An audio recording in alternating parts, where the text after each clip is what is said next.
Hello Miracle Fighters and welcome back to the Team Miracle 4 channel.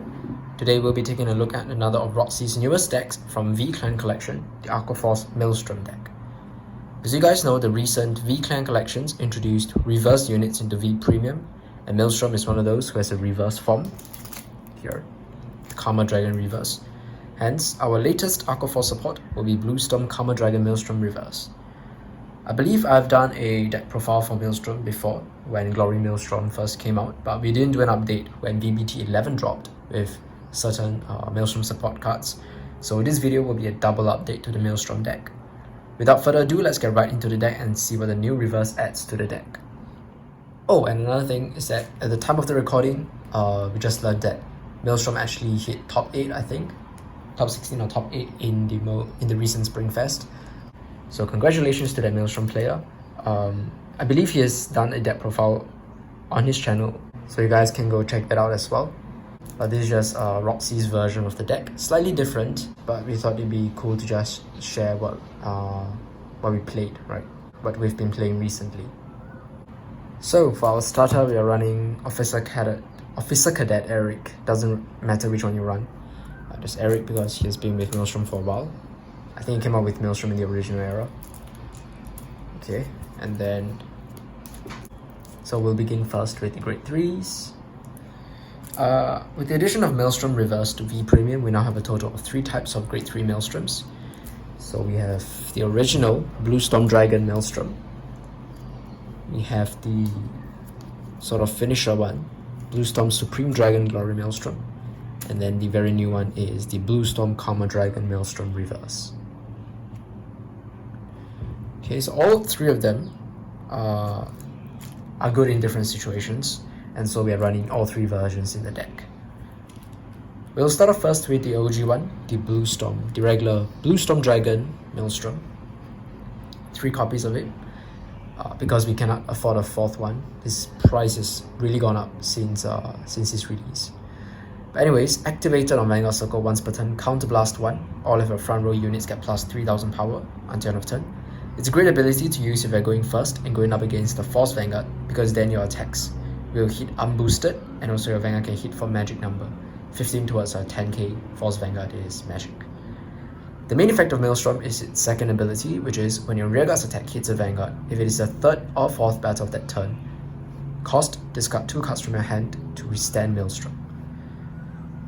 This ability might sound a little restrictive and can be easily countered by the opponent planning their guards properly, but ever since VBT 11, we have gotten a lot of new cards to solve that issue for us and basically make Maelstrom a guaranteed restander. So all you have to do is to set up your attack patterns properly, and most of the time you should be able to restand Maelstrom no problem. Overall, Maelstrom is the best first grade 3 ride for the deck. Restanding Vanguards are generally good, right? And Maelstrom is one of those that don't lose drive checks. So it retains both twin drives. It retains twin drives on both of its attack, giving you a higher chance to hit, the triggers that you desire. And because it also doesn't use any Counterblast or Soul Blast to restand, it's actually one of the better ones that we have. So yeah, there's 3 copies. We recommend 4, but if you're on a budget like us, 3 is okay. Just gotta really search for him, But yeah, that's the OG Maelstrom. And then we also play 4 copies of the upgraded version, the sort of cross-ride Blue Storm Supreme Dragon Glory Maelstrom. The upgraded version of Maelstrom, Glory Maelstrom, is what you go into on your 2nd grade 3 ride onwards. What he does is activate it once per turn. Until the end of turn, Counterblast 1. Your opponent cannot intercept and can only call up to 1 card from his or her hand to Guardian Circle for each battle. If you also has a Maelstrom, all of your front row units get plus 10,000 power until end of turn, meaning that all of your attacks will now cost 10k more to guard.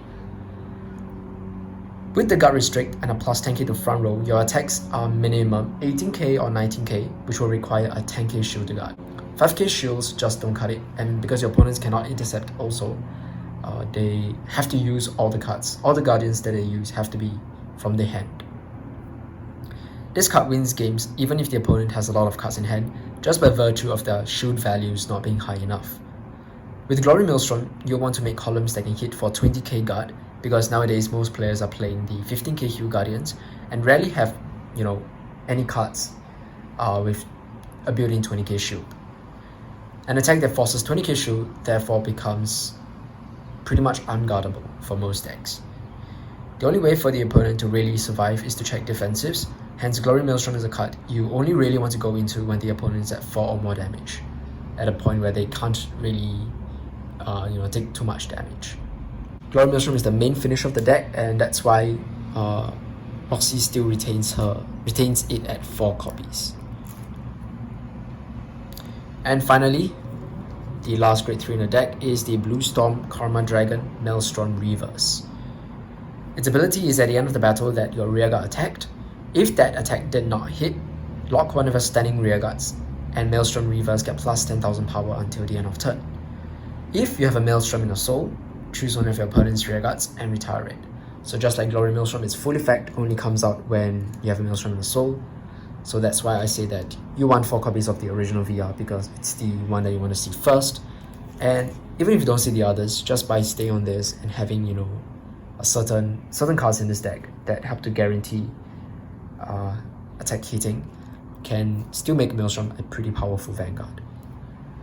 But anyways, if you do decide to go into Maelstrom Reverse, then with this ability, you can sort of introduce board control to the game. Maelstrom Reverse's first ability kind of forces your opponent to want to take the damage for your rearguards, right? Which are usually your lower powered attacks. If they don't, then your Vanguard will end up powering up and they will end up losing their rearguards. But if the opponent chooses to take for your rearguards attack, then it also leads very nicely into Maelstrom Reverse's second ability, which is when he attacks, if it is the 4th battle of that turn or more, which is pretty easy since you have an Exile gift, Counterblast 1, Maelstrom Reverse gets +1 critical and +1 drive until the end of turn. At the end of that battle, if that attack did not hit, meaning Maelstrom Reverse's attack did not hit, for each of your locked cards, your opponent chooses a card from his or her hand or rearguards and puts it into the drop. This means that the only way your opponent can escape the retiring and hand discarding is by taking for every attack, which will likely put them at high damage or straight to 6.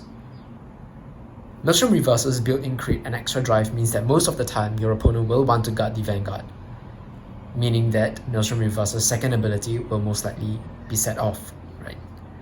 Maelstrom Reverse also kind of plays around defensives a little bit, in that if your opponent checks a defensive and your rearguards can't hit, you can still use his first ability to, in a way, power up your Vanguard and retire your opponent's rearguards.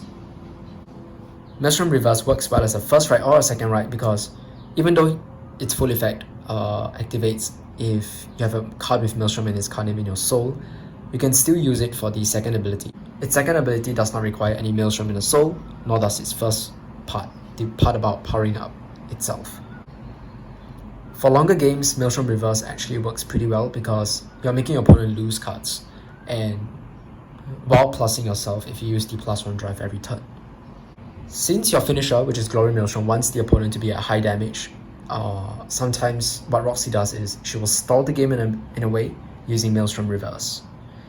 So Maelstrom Reverse allows you to kind of drag the game a little bit more if your opponent is at low damage, and still be able to gain card advantage over the opponent and threaten with a double critical Vanguard.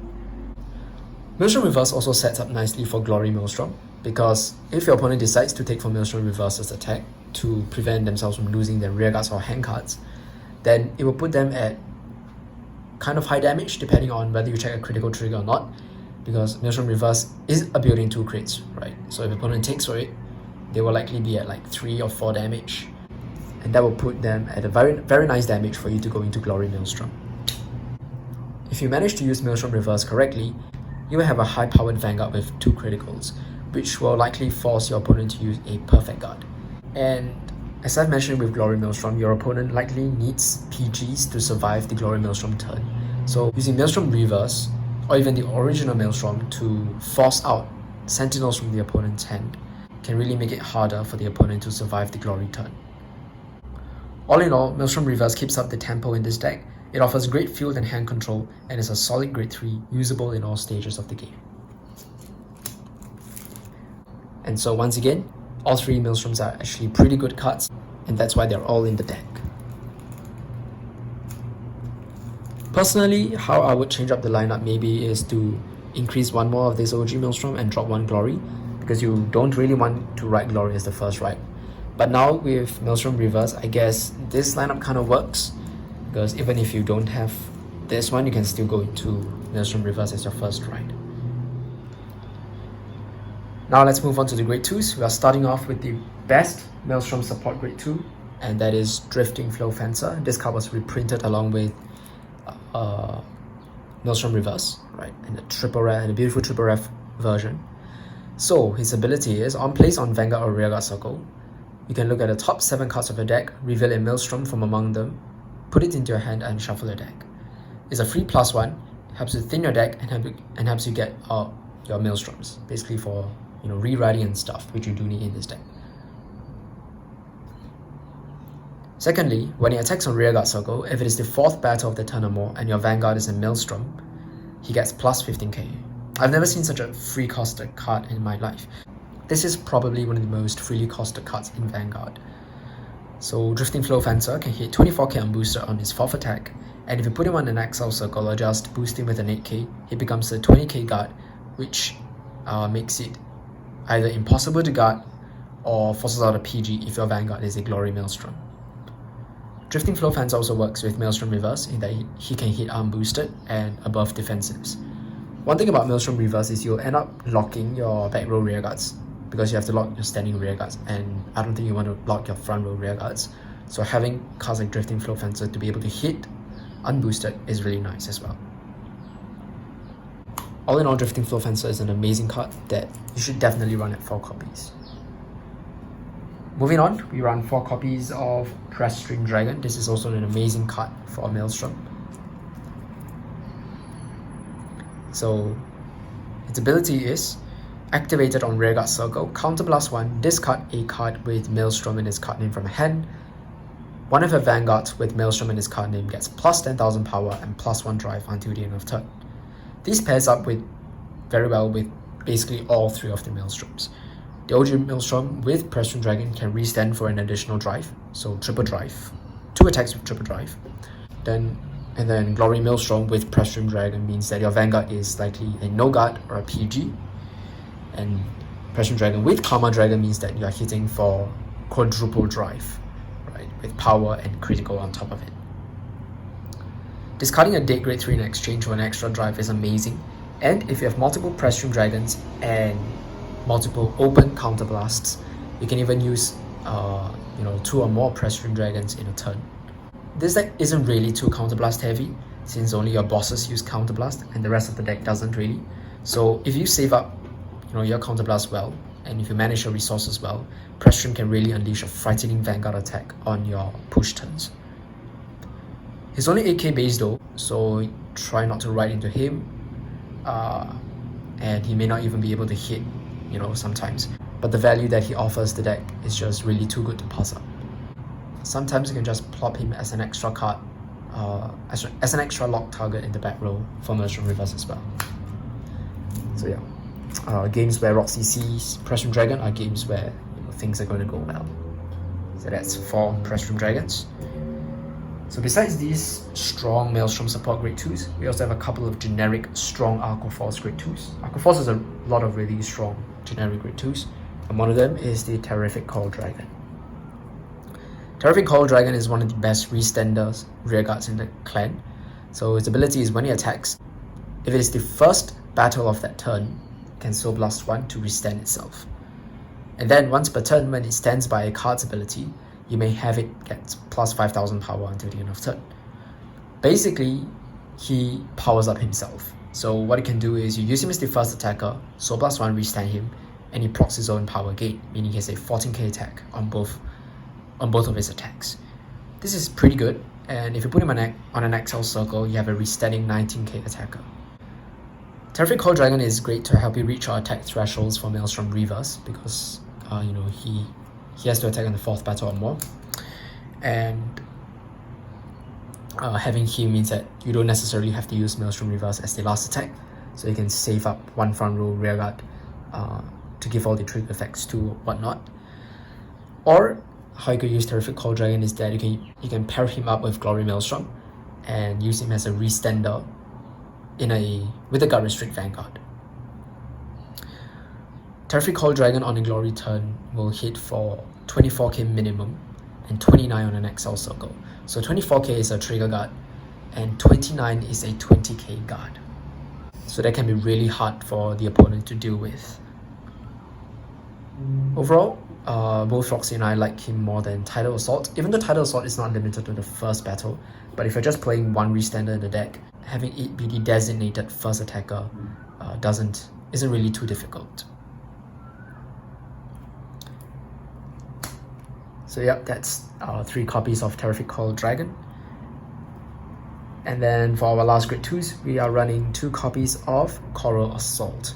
Just a staple Aqua Force card that's been played in a lot of Aqua Force decks from the very start.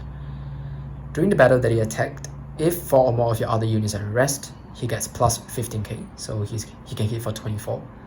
And this is really good because it's a beefy number, right? At the end of the turn, if you attacked 4 or more times during that turn, it can put itself into the soul to draw a card. Not only does it provide you with free resources, but being able to hit for 24k is amazing. As I've explained with our Drifting Flow Fencer, which is also the other 24k attacker in the deck, 24k easily turns into 34k on a glory turn, making it either a PG or a no guard. Coral Assault may seem a bit awkward with Maelstrom Reverse because when you lock cards, that will reduce the number of your units in rest for Coral Assault to gain power, but most of the time you will still have your front row rested and probably 1 back row rested, so it's still not too difficult for Coral Assault to get the plus 15k. This deck is kind of tight in space, so we don't really have enough slots to play more Coral Assault, but I think 2 copies is fine, and Drifting Flow Fencer is kind of a better 24k beat stick for the Maelstrom focus deck as well. This is just an additional beat stick that also gives you resources. So yeah, there's 2 copies of Coral Assault. And that rounds up the grade 2s. With that, we can move on to the grade 1s. We'll start off first with the best right target if you're going second, and that is the Bubble Ball Corporal. She was also reprinted as a triple rare alongside Drifting Flow Fencer, so that's really pretty. Okay, so 4 copies of this card. Very simple ability. On hit, when she attacks or when she boosts an attack, right, you can look at the top 7 cards of a deck, reveal a Maelstrom, add it to your hand, and shuffle your deck. This is really good in the early game for some free plussing and also for right fixing, ensuring you get your correct write-ups, correct Maelstroms. So yeah, 4 copies of Bubble Ball. We're not running any grade 3 searches in this deck, so her and Drifting Flow Fencer are your ways to get out grade 3s. Besides her, we also play the other really good Maelstrom support grade 1, and that is Radiant Assault. So this is one of those new cards that came out in VBT 11 that makes the Maelstrom restand much more consistent. So let's have a look at Radiant Assault's full ability. On place on Rearguard Circle, Soul Blast 1 until the end of turn for the battle that he participated in. Your when attack hits effects activate even if the attack did not hit. Meaning that you remove on-hit restrictions. Basically anything with the on-hit restriction does not have that restriction anymore, right? And then put a card with Maelstrom in its card name from your drop zone on the bottom of your deck, and you can draw a card. This is what I was referring to when discussing the original Maelstrom just now. With Radiant Assault, you can essentially guarantee a restand for OG Maelstrom, since you just have to make Radiate as a booster or attacker for your 3rd or 4th battle. Helping to recycle Maelstroms and the additional draw power also helps this deck.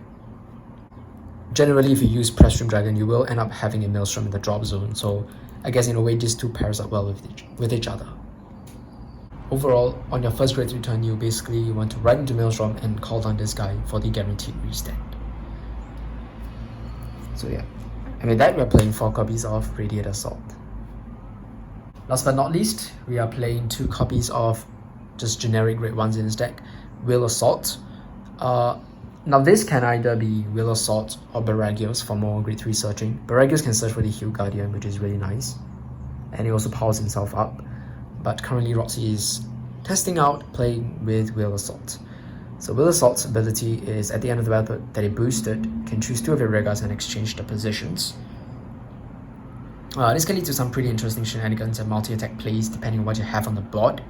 But the main effect that Roxy plays Will Assault for is the first ability. When rolled upon, counterblast 1, draw a card, superior call a card from hand to rearguard circle. It's a counterblast 1 to draw 1 basically. And just extra draw power is really nice. And Will Assault is just one of the better generic grade ones that Aqua Force has. There's really a lot of cards you could play in this slot.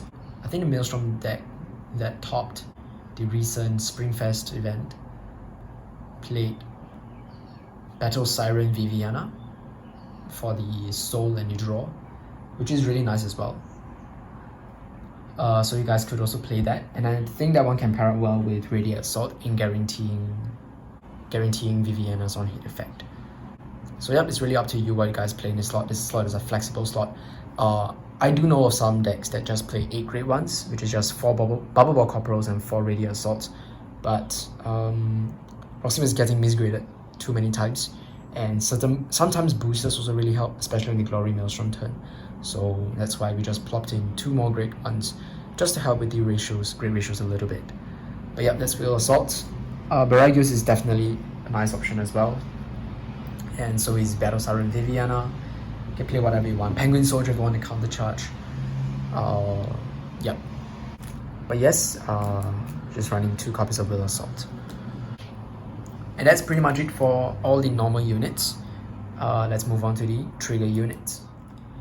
For the trigger units, we're going for 3, 4, 5, 6 crits,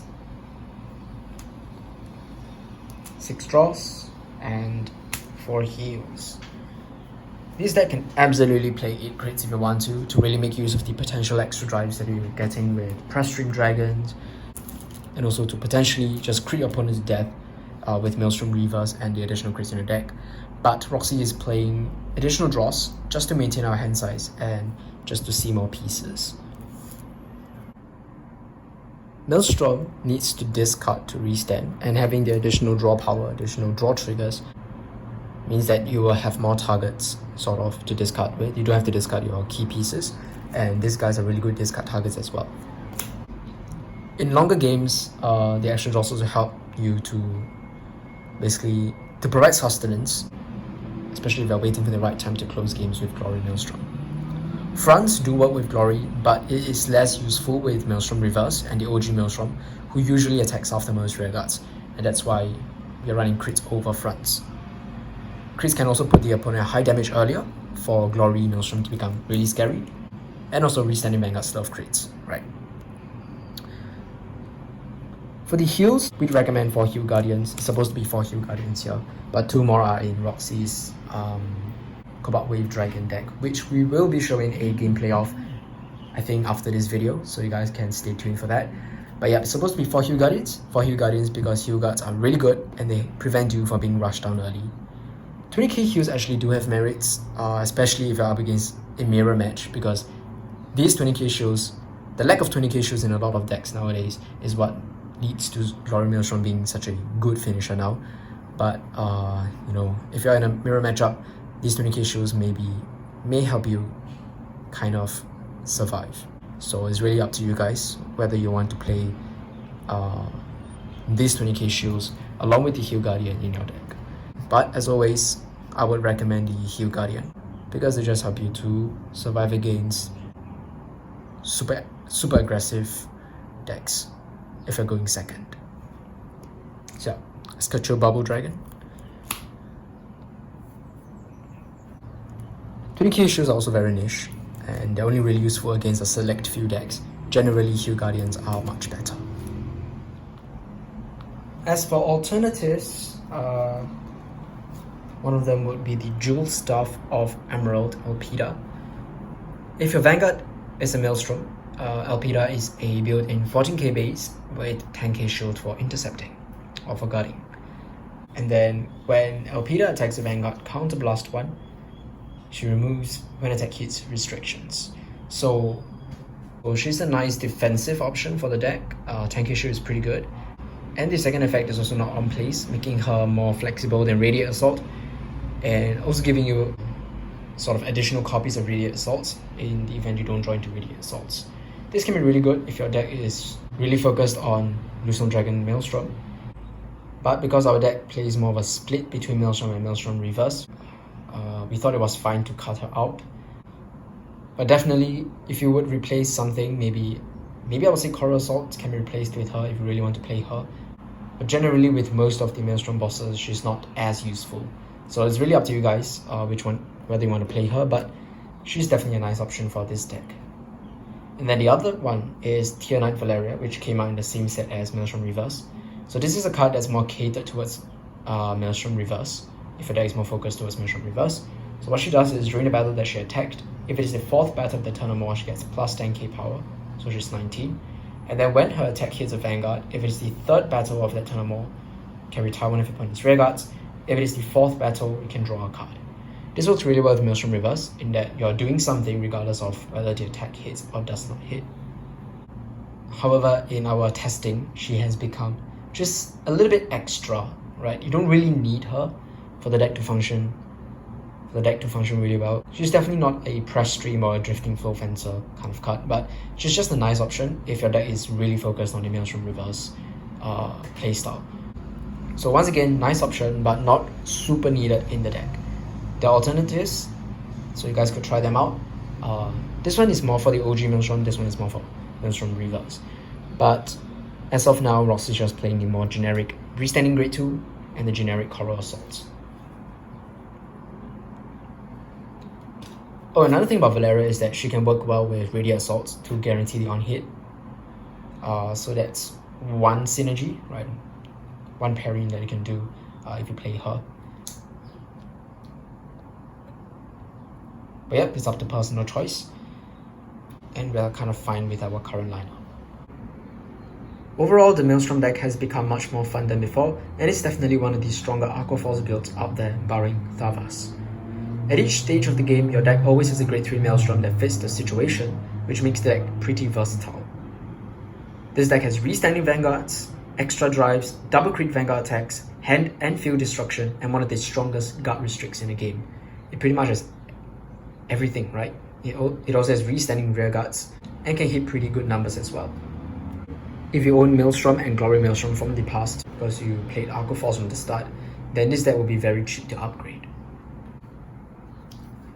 Now, VR prices are pretty expensive, so if you're just starting to get into Maelstrom, the deck might be a little bit expensive. With that said, you guys will definitely see more Maelstrom gameplays on our channel, and I'll see you guys in the next video very soon. For now, bye guys.